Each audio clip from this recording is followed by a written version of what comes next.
بسم اللہ الرحمن الرحیم الحمد للہ رب العالمین والصلاة والسلام علی محمد وعلیہ الطیبین الطاہرین اما بعد فقد قال اللہ الحکیم بسم اللہ الرحمن الرحیم یا ایھا الذین آمنوا کتب علیکم الصیام کما کتب علی الذین من قبلکم لعلکم تتقون وقال رسول اللہ صلی اللہ علیہ وآلہ وسلم الجنة مشتاقة إلى 4 نفر متقن الصيام وصائم شهر رمضان وتالي القرآن وحافظ اللسان حضرت بقیت اللہ اعظم منجی بشریت مصلح کائنات قطب عالم امکان رمز بقائے جہان حضرت صاحب رسول الزمان امام زمانہ کے ظہور میں تعجیب کے لیے بلندر صلوات صلی علی محمد. بہت سارے مومنین نے التماس دعا کیا ہے، جتنے بھی مومنین پریشان ہیں، بیمار ہیں، مشکلات میں گرفتار ہے، تمام ملتمسین کی حاجات کی برآوردگی کے لیے ہمارے دیگر بابا سے بلند صلوات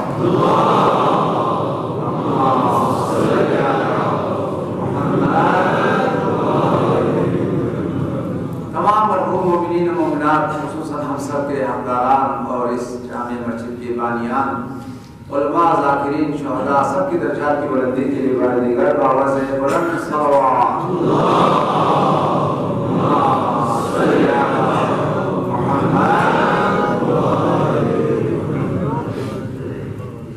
اس سے پہلے آپ کی خدمت میں تربیت اولاد کی اہمیت اور ضرورت اور حقوق اولاد کے حوالے سے کچھ عرائض آپ کی خدمت میں بیان کیا.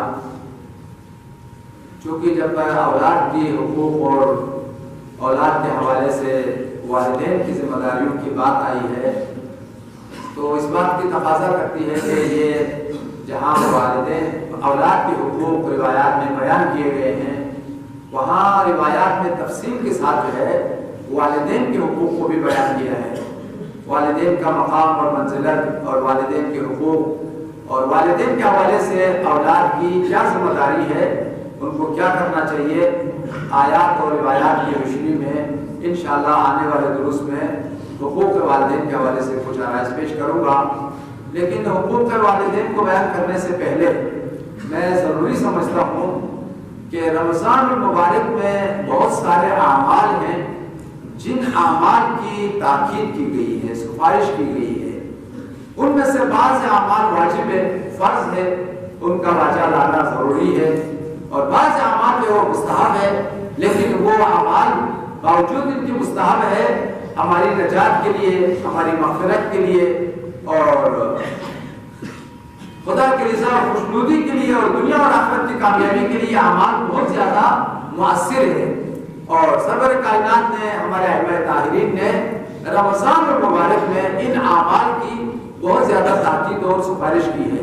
لہذا انشاءاللہ آج کا چند طرح جو ہے وہ رمضان المبارک میں جن اعمال کو ہمیں بجا لانا چاہیے اور ان اعمال کی طرف ہماری توجہ دلائی گئی ہے اور ائمہ طاہرین نے انہوں نے تاکید کی ہے، ان اعمال کے بارے میں مختصر جو ہے وہ اشارہ کرنا ہے.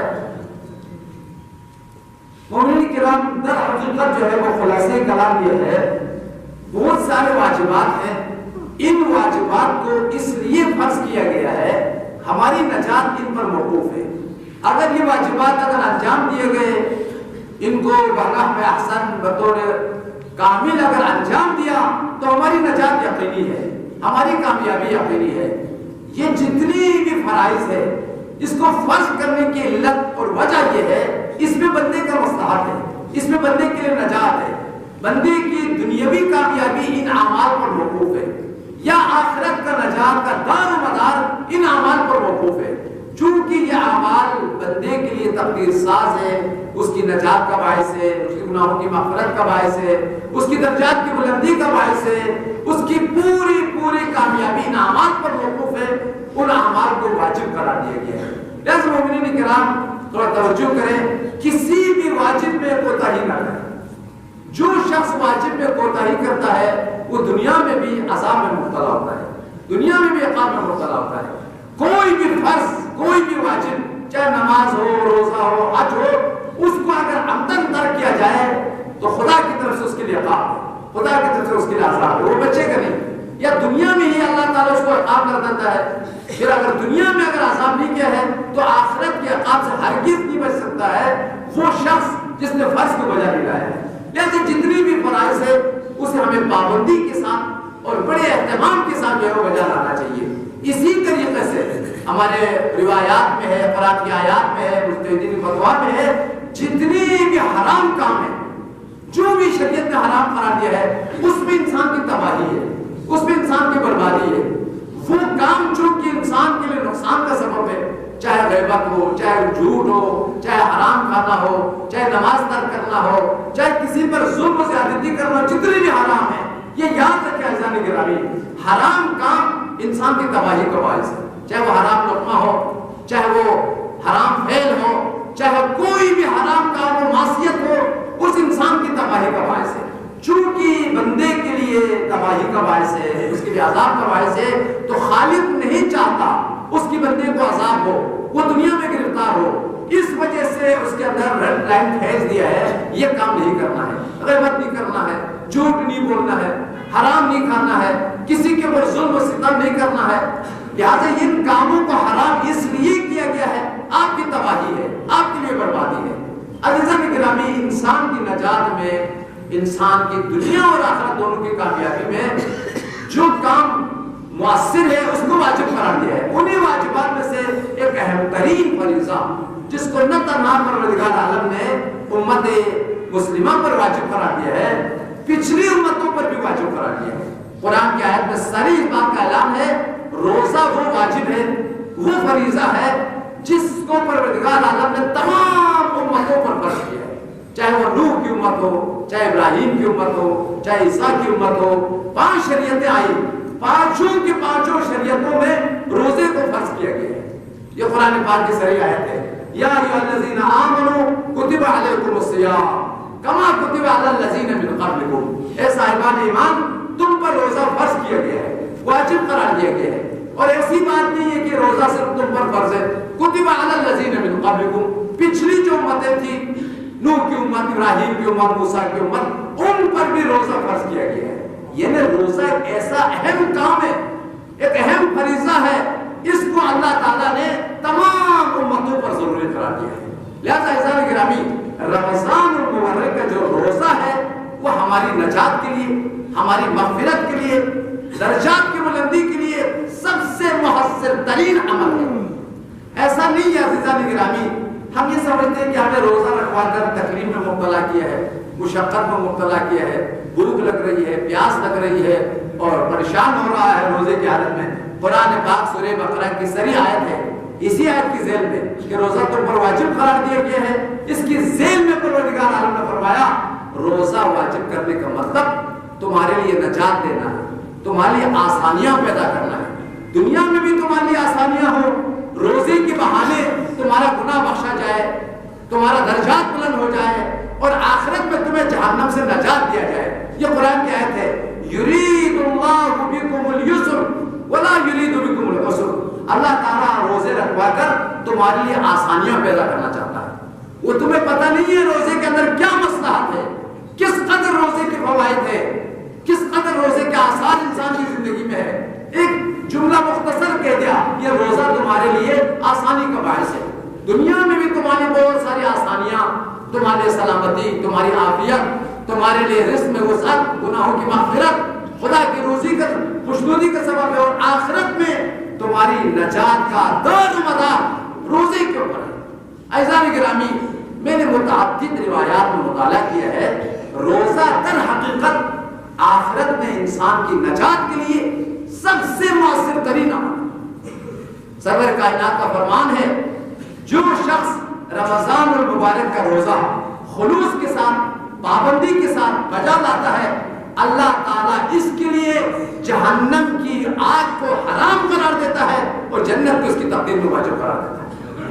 یہ پیغمبر کا فرمان ہے من صام شہر رمضان من صام شہر رمضان رضی اللہ عنہ وأوجب اللہ له الجنہ وحرم علیہ النار۔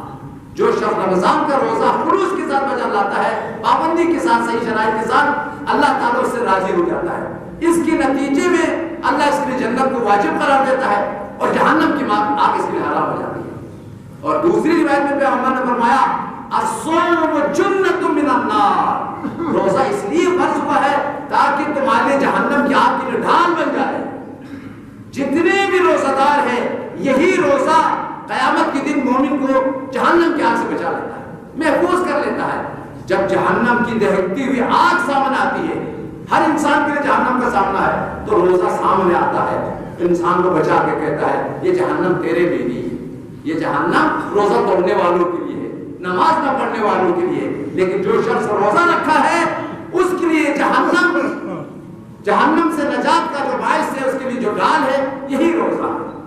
سرور کائنات نے فرمایا عام انسان جنت کا مشتاق ہے، ہر انسان جنت کا مشتاق ہے کہ وہ جنت چاہتا ہے، اپنی دعاؤں میں بھی ہمیشہ یہ دعا کرتا ہے ادخلنی الجنہ، خدایا مجھے جنت میں داخل کر دے۔ لیکن عجیب ہے سرور کائنات نے فرمایا جنت 4 گروہ کا مشتاق ہے، 4 گروہ جنت کا مشتاق ہے، وہ آمادہ ہے جنت اس گروہ کا آنے کے لیے، جنت آراستہ ہے، جنت آمادہ ہے، جنت تیار ہے 4 گروہ کے لیے، اور وہ جنت مشتاق ہے ان کے آنے کا۔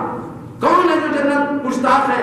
سب سے پہلے فرمایا صائم شہر رمضان، جو لوگ خلوص کے ساتھ روزہ رکھتے ہیں جنت ان کا مشتاق ہے، جنت تیار ہے روزہ داروں کے لیے اور مشتاق ہے روزہ داروں کے عمل کے لیے۔ ایک رمضان کے جو روزہ دار ہیں ان کا جنت مشتاق ہے۔